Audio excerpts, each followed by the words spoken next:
Hello കൂട്ടുകാരെ, ഇന്ന് ഞാൻ വന്നിട്ടുള്ളത് വൻപയർ ഉലർത്തിയതിൻ്റെ റെസിപ്പിയായിട്ടാണ് ഇന്ന് വന്നിട്ടുള്ളത്. വളരെ ടേസ്റ്റോട് കൂടിയും വളരെ എളുപ്പത്തിൽ ഇതെങ്ങനെ തയ്യാറാക്കാം എന്ന് നോക്കാം. ഇതിനുവേണ്ടി ഞാൻ 1.5 കപ്പ് വൻപയറാണ് എടുത്തിട്ടുള്ളത്. വെള്ളത്തിൽ 3 മണിക്കൂർ കുതിർത്തെടുത്തിട്ടുള്ളതാണ്. ഇനി നമുക്കിത് കുക്കറിനകത്തേക്ക് ഇട്ട് കൊടുത്ത് ഒരു വിസിലാകുന്ന വരെ ഒന്ന് വേവിച്ചെടുക്കാം. നമ്മളിത് കുതിർത്ത് എടുത്തിട്ടുള്ളത് കൊണ്ട് ഒരുപാട് നേരം വേവിച്ചെടുക്കേണ്ട ആവശ്യമൊന്നുമില്ല. ഒരു വിസിൽ മാത്രം മതിയാകും. നിങ്ങൾ കുതിർത്തെടുത്തിട്ടില്ല എങ്കിൽ ഒരു 3 വിസിൽ വരെ ഒന്ന് വേവിച്ചെടുക്കുക. അപ്പം നല്ലോണം കഴുകിയ ശേഷമാണ് ഞാനിത് കുക്കറിനകത്തേക്ക് ഇട്ട് കൊടുക്കുന്നത്. അപ്പോൾ ഇതെല്ലാം ഞാൻ കുക്കറിനകത്തേക്ക് ഇട്ട് കൊടുത്തിട്ടുണ്ട്. ഇനി അതിലേക്ക് നമുക്ക് ഈ ഒരു ഗ്ലാസിൻ്റെ അളവിൽ 1.25 കപ്പ് വെള്ളമാണ് ഒഴിച്ച് കൊടുക്കുന്നത്. 1.25 ഗ്ലാസ് വെള്ളം ഒഴിച്ച് കൊടുത്തിട്ട് നമുക്കതിലേക്ക് ആവശ്യത്തിനുള്ള ഉപ്പും കൂടെ ചേർത്ത് കൊടുത്ത് ഒരു വിസിലാകുന്നതിന് വരെ നമുക്കിതൊന്ന് വേവിച്ചെടുക്കാം. ഇനി ഞാൻ ചെറിയുള്ളി, വെളുത്തുള്ളി, വറ്റൽമുളകാണ് എടുത്തിട്ടുള്ളത്. ഇതിന് ചെറിയുള്ളി ചേർത്ത് കൊടുക്കുമ്പോഴാണ് നല്ലൊരു ടേസ്റ്റ് ഉണ്ടാകുന്നത്. അപ്പോൾ നമുക്ക് ചെറിയുള്ളി ഇച്ചിരി കൂടുതൽ എടുത്താലും കുഴപ്പമൊന്നുമില്ല. പിന്നെ കുറച്ച് 6 വെളുത്തുള്ളി എടുത്തിട്ടുണ്ട്, കുറച്ച് ഒരു 5-6 വറ്റൽമുളക് എടുത്തിട്ടുണ്ട്.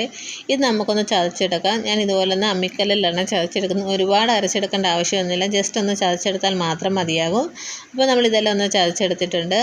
ആ സമയം കൊണ്ട് നമ്മുടെ പയറൊക്കെ ഒന്ന് വെന്ത് വന്നിട്ടുണ്ട്. ഒരു വിസിലൊന്നായി വന്നിട്ടുണ്ട്.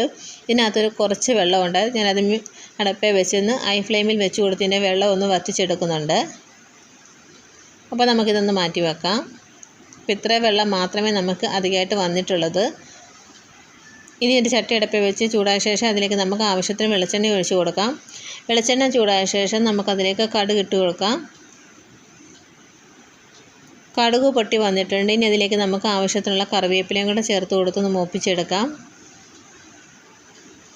കറിവേപ്പില ഒന്ന് മൂത്ത് വന്ന ശേഷം നമുക്കതിലേക്ക് ഒരു 1/4 കപ്പ് അളവിൽ തേങ്ങാക്കൊത്ത് ഇട്ട് കൊടുത്തൊന്ന് മൂപ്പിച്ചെടുക്കാം. ഈ തേങ്ങാക്കൊത്ത് ചേർത്ത് കൊടുക്കുമ്പോൾ നല്ല ടേസ്റ്റാണ്. ഇടയ്ക്ക് കഴിക്കാൻ കിട്ടുമ്പോൾ നല്ല അടിപൊളിയാണ് കേട്ടോ. അപ്പോൾ നമുക്ക് നന്നായിട്ട് ഇതൊന്ന് മൂപ്പിച്ചെടുക്കാം. ഇത് മൂത്ത് വന്ന ശേഷം നമുക്ക് ചതച്ച് വെച്ചിരിക്കുന്ന ഉള്ളിയുടെയും മുളകിൻ്റെയും വെളുത്തുള്ളിയുടെയും മിക്സ് ഇതിലേക്ക് ഇട്ട് കൊടുത്ത് നമുക്ക് നന്നായിട്ടൊന്ന് വഴറ്റിയെടുക്കാം. ഇത് നല്ലതുപോലെ വഴണ്ട് വന്ന ശേഷം നമുക്കതിലേക്ക് ഒരു 1/2 ടീസ്പൂൺ മഞ്ഞൾപ്പൊടി ചേർത്ത് കൊടുക്കാം. എന്നിട്ട് ഇതിൻ്റെ പച്ചമണം മാറി വരുന്നിടം വരെ നമുക്കൊന്ന് ഇളക്കിയെടുക്കാം.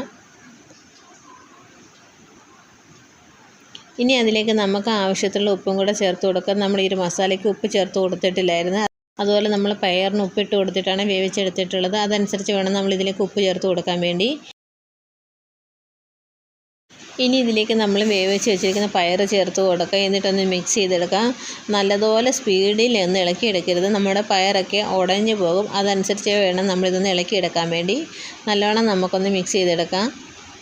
ഇതുപോലെ അടിവശം ചേർത്ത് ഇളക്കുകയാണെങ്കിൽ നമ്മുടെ പയർ ഉടഞ്ഞൊന്നും പോയില്ല. പിന്നെ ഇതിലേക്ക് ഞാൻ കുറച്ച് മഞ്ഞൾപ്പൊടി ചേർത്ത് കൊടുക്കുന്നുണ്ട്. കളറില്ലാത്തതുകൊണ്ടാണ് ഞാൻ കുറച്ച് മഞ്ഞൾപ്പൊടി ചേർത്ത് കൊടുക്കുന്നുണ്ട്. പിന്നെ ഒരു ടീസ്പൂൺ മുളക് പൊടിയും കൂടെ ചേർത്ത് കൊടുത്ത് നന്നായിട്ട് ഒരു 2 മിനിറ്റ് ഇളക്കിയെടുക്കുക. അപ്പോഴത്തേക്ക് നമ്മുടെ ഈ ഒരു പയർ ഉലർത്തിയത് ഇവിടെ റെഡിയാകും. അപ്പം വളരെ ടേസ്റ്റോട് കൂടിയും വളരെ എളുപ്പത്തിൽ തയ്യാറാക്കാൻ പറ്റുന്ന നമ്മുടെ ഒരു പയർ ഉലർത്തിയത് അല്ലെങ്കിൽ പയർ മെഴുക്കുവരട്ടി എല്ലാവർക്കും ഇഷ്ടപ്പെട്ടെന്ന് കരുതുന്നു. ഇഷ്ടപ്പെട്ടെങ്കിൽ എൻ്റെ വീഡിയോ ഒന്ന് ഷെയർ ചെയ്യുക, ലൈക്ക് ചെയ്യുക. നിങ്ങളുടെ അഭിപ്രായങ്ങൾ മറക്കാതെ കമൻറ്റ് ബോക്സിൽ അറിയിക്കുക. വീഡിയോ ആദ്യമായിട്ട് കാണുന്ന കൂട്ടുകാരുണ്ടെങ്കിൽ എന്നെ ഒന്ന് സപ്പോർട്ടും കൂടി ചെയ്യുക. അപ്പോൾ നമ്മുടെ 2 മിനിറ്റ് ഇതുപോലെ നമ്മൾ ഇടയ്ക്കിടയ്ക്ക് ഒന്ന് ഇളക്കി കൊടുത്ത് നമ്മുടെ ഒരു പയർ ഉലർത്തിയത് ഇവിടെ റെഡി ആയിട്ടുണ്ട്. മക്കളെ, നല്ല ടേസ്റ്റാണ്. നമുക്കിത് ചോറിൻ്റെ കൂടെയും കഞ്ഞിയുടെ കൂടെയൊക്കെ കഴിക്കാൻ നല്ല അടിപൊളിയാണ്. വളരെ പെട്ടെന്ന് തന്നെ നമുക്കിത് തയ്യാറാക്കി എടുക്കാൻ പറ്റും. അപ്പോൾ വീണ്ടും നല്ല റെസിപ്പി ആയിട്ട് നമുക്ക് വീണ്ടും കാണാം. താങ്ക്സ് ഫോർ വാച്ചിങ് മൈ ഉണ്ണിക്ക് ചൂസ് കറി വേൾഡ്. ബൈ.